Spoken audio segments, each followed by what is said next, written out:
Hello दोस्तों, आज हम एक बेस्ट मिड कैप स्टॉक के बारे में फुल एनालिसिस करेंगे। सबसे पहले मैं आपको इसके चार्ट पर अलग अलग टाइम पीरियड पर इसने कितना रिटर्न प्रोवाइड कराया है उसके बारे में बताऊंगा।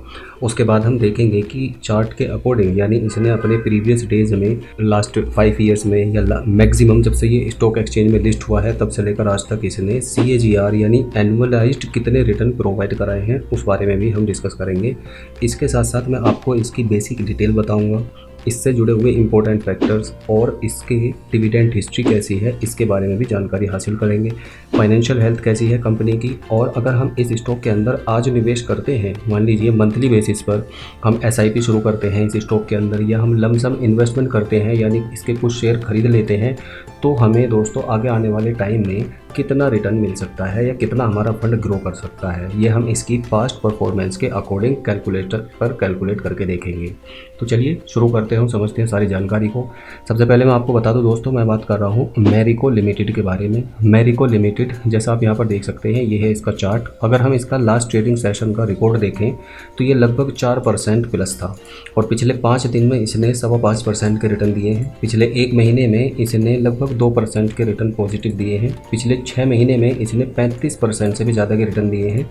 ईयर टिल डेट यानी कि 1 जनवरी 2021 से लेकर आज तक 31 दिसंबर 2021 तक इसने 34% से ज़्यादा के रिटर्न दिए हैं। पिछले 1 साल में 46% के रिटर्न, 5 साल में 87% से भी ज़्यादा के रिटर्न, और मैक्सिमम जब से ये स्टॉक एक्सचेंज में लिस्ट हुआ है 6 जुलाई 2021 से आज तक इसने दोस्तों 19,312% के रिटर्न प्रोवाइड कराए हैं। तो ये इसके ऑल टाइम रिटर्न्स हैं, और ये जो रिटर्न दोस्तों आप यहाँ पर देख रहे हैं ये रिटर्न इसके एब्सोल्यूट रिटर्न्स हैं। लेकिन अगर हमें कैलकुलेट करना हो कि इसने ईयर ऑन ईयर बेसिस पर कैसे रिटर्न्स प्रोवाइड कराए हैं, और उसी के बिहाफ पर हम दोस्तों कैलकुलेट भी कर सकते हैं कैलकुलेटर पर, कि हमें एक अंदाज़ा लग जाएगा कि ईयर ऑन ईयर बेसिस पर ये कितने रिटर्न्स प्रोवाइड कराता है। तो चलिए सबसे पहले हम इसके ऑल टाइम रिटर्न्स को चेक कर लेते हैं। जैसे ये दोस्तों 6 जुलाई 2001 को जब स्टॉक एक्सचेंज पर लिस्ट हुआ था तो उस समय इसका प्राइस ₹2.81 था, लेकिन आज इसका प्राइस ₹545.50 है। तो हम देखते हैं कि हमें कितना रिटर्न इसके अंदर इसने प्रोवाइड कराया है एनुअलाइज्ड यानी ईयर ऑन ईयर बेसिस पर। दोस्तों ये चीज़ कैलकुलेट करते हैं हम CAGR की हेल्प से, यानी कंपाउंडेड एनुअल ग्रोथ रेट के अकॉर्डिंग। और यहाँ सबसे पहले हमें डालना है इसका बाइंग प्राइस, यानी कि इसका इनिशियल प्राइस कितना है, और जो इसका करंट प्राइस है वो हमें यहाँ पर फिल करना है। नंबर ऑफ़ ईयर्स आपको यहाँ पर फिल करने हैं, और नंबर ऑफ़ ईयर में आपको ध्यान रखना है दोस्तों कि जितना भी टाइम पीरियड आप डाल रहे हैं, मान लीजिए आप 10 साल का कैलकुलेशन कर रहे हैं तो आपको यहाँ पर 9 ईयर्स ही फिल करने हैं। तो जैसे हम इस स्टॉक के अकॉर्डिंग देख रहे हैं कि जब ये स्टॉक एक्सचेंज पर लिस्ट हुआ था तो उस समय इसका जो प्राइस था दोस्तों वो ₹2.81 था। तो ₹2.81 में यहाँ पर डाल देता हूँ, और अभी जो इसका करंट प्राइस चल रहा है वो ₹545 का है। ₹545 में यहाँ पर डाल देते हैं, और 2001 में ये दोस्तों लिस्ट हुआ था, तो 2001 से 2021 यानी कि 20 साल हो गए हैं। तो हमें यहाँ पर कितना टाइम डालना है, 19 ईयर्स डालने हैं। तो 19 ईयर्स में इसने 31% लगभग 32% के रिटर्न प्रोवाइड कराए हैं। तो ये मैं यहाँ पर 31% ही लिख लेता हूँ यहाँ। और अगर हम इसके 5 साल के रिटर्न देखें तो 5 साल पहले इसका प्राइस ₹291 के आसपास था, तो ₹291 में यहाँ पर डाल देता हूँ, और नीचे करंट प्राइस यही रहेगा, और 4 साल का हमें यहाँ पर टाइम डालना है। तो पिछले 5 साल में भी दोस्तों इसने ईयर ऑन ईयर बेसिस पर 17% के रिटर्न प्रोवाइड कराए हैं। तो 17% रिटर्न के अकॉर्डिंग भी अगर हम इसका कैलकुलेटर पर कैलकुलेट करके देखें कि ये हमें आगे आने वाले टाइम में कितना पैसा प्रोवाइड करा सकता है।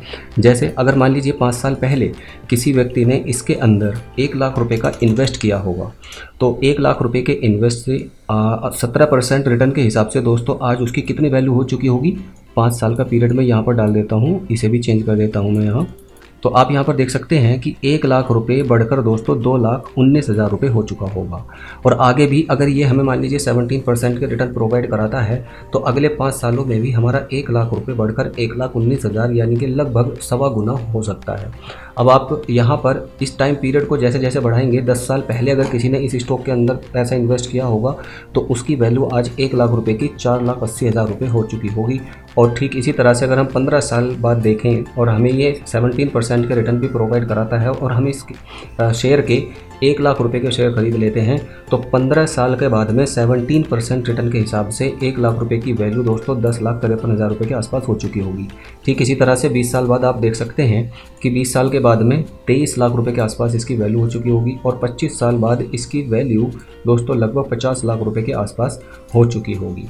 तो आप एक बार इन्वेस्ट करके दोस्तों इसी तरह से अपने पैसे को छोड़ सकते हैं। ये तो दोस्तों इस स्टॉक के ग्रोथ के अकॉर्डिंग जितना बेनिफिट हुआ वो आपको यहाँ पर दिखाई दे रहा है, लेकिन अगर हम देखें इसकी प्रीवियस डिविडेंड हिस्ट्री तो सबसे पहले मैं आपको वही दिखा देता हूँ कि इसने ईयर ऑन ईयर बेसिस पर कितना डिविडेंड प्रोवाइड कराया है। तो आप यहाँ पर देख सकते हैं कि 2020 में इसने 3 बार डिविडेंड प्रोवाइड कराया, 3 रुपये 25 पैसे, जैसा आप यहाँ पर देख सकते हैं 75 पैसे और 3 रुपये। तो 3 बार डिविडेंड जो आपको मिला ये आपका एक्स्ट्रा बोनस एक तरीके से आप मान सकते हैं। इस बीच में कई बार 2001 से लेकर अब तक हो सकता है ये स्टॉक स्प्लिट भी हुआ हो या इसमें बोनसेस भी मिले हों, तो उनका बेनिफिट अलग होता है। और ये जो आपको कैलकुलेटर पर हमने कैलकुलेट करके देखा है इसका बेनिफिट दोस्तों आपको बिल्कुल सेपरेट मिलेगा। तो आप यहाँ पर देख सकते हैं कि इसकी डिविडेंड हिस्ट्री किस तरह की है, जैसा हम यहाँ पर चेक कर सकते हैं। अगर हम और ज़्यादा लोड करें तो यहाँ पर आप देख सकते हैं कि ये ईयर ऑन ईयर बेसिस पर अच्छा डिविडेंड पहले से ही प्रोवाइड कराता आया है। 2021 में भी दोस्तों एक बार डिविडेंड दिया है 4.5 रुपये प्रति शेयर का। तो यहाँ पर आप और भी डिटेल देख सकते हैं, 2017 में 2 बार, 2018 में 2 बार, 2019 में 2 बार और 2020 में 3 बार दोस्तों इन्होंने डिविडेंड प्रोवाइड कराया है। तो डिविडेंड हिस्ट्री भी इस स्टॉक की काफ़ी अट्रैक्टिव है। अब अगर हम बात करें दोस्तों कंपनी की बेसिक डिटेल की, कंपनी करती क्या है, तो मैं आपको वो भी बता देता हूँ। जैसे Marico limited is an Indian beauty and wellness products company. ये जो वेलनेस प्रोडक्ट्स होते हैं और ब्यूटी प्रोडक्ट्स होते हैं उनको मैन्युफैक्चर करती है। The company is present in emerging market across Asia and Africa. The cosmetic product categories are hair care, male grooming, skin care, edible oil, health food and fabric care. इसके अलावा locally Marico sells under brand such as Parachute Advance, Nihar Natural, Saffola, Hair and Care, Livon, Set Wet. ये इतने सारे दोस्तों इनके brands हैं जिनको ये मैन्युफैक्चर करके मार्केट में सेल करती हैं।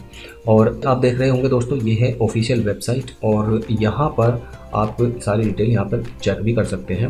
अब दोस्तों अगर हम कंपनी के एसेंशियल्स की बात करें तो यहाँ पर आप देख सकते हैं कंपनी का मार्केट कैप 70,000 करोड़ से ज़्यादा का है और इसके साथ साथ नंबर ऑफ शेयर्स आप यहाँ पर देख सकते हैं। फेस वैल्यू स्टॉक की 1 रुपये है। पीवी रेशो दोस्तों इसका थोड़ा सा हाई है, 21 टाइम्स से भी ज़्यादा है इसकी प्राइस टू बुक वैल्यू से, जो बुक वैल्यू इसकी है।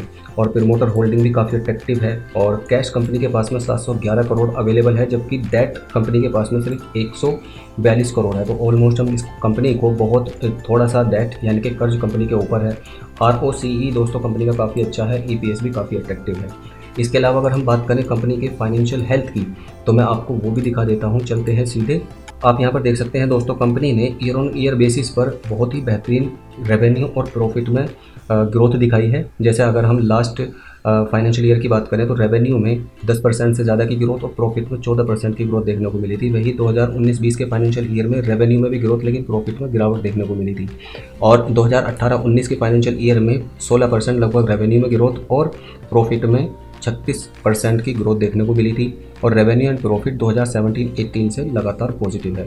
इसके अलावा कंपनी की अगर हम बात करें कुछ एक इंपॉर्टेंट फैक्टर्स की, जैसे इंट्रिंसिक वैल्यू का डाटा अवेलेबल नहीं है, रिटर्न वर्सेस एफडी काफ़ी अच्छे हैं, डिविडेंड रिटर्न भी काफ़ी अट्रैक्टिव हैं, एंट्री पॉइंट भी काफ़ी अच्छा है और किसी भी तरह का कोई रेड फ्लैग कंपनी के ऊपर नहीं है। तो दोस्तों मैरिको एक बेहतरीन मिड कैप कंपनी है जिसको आप अपने फ्यूचर के लिए अपने long term point of view से इसको रिकॉग्नाइज कर सकते हैं।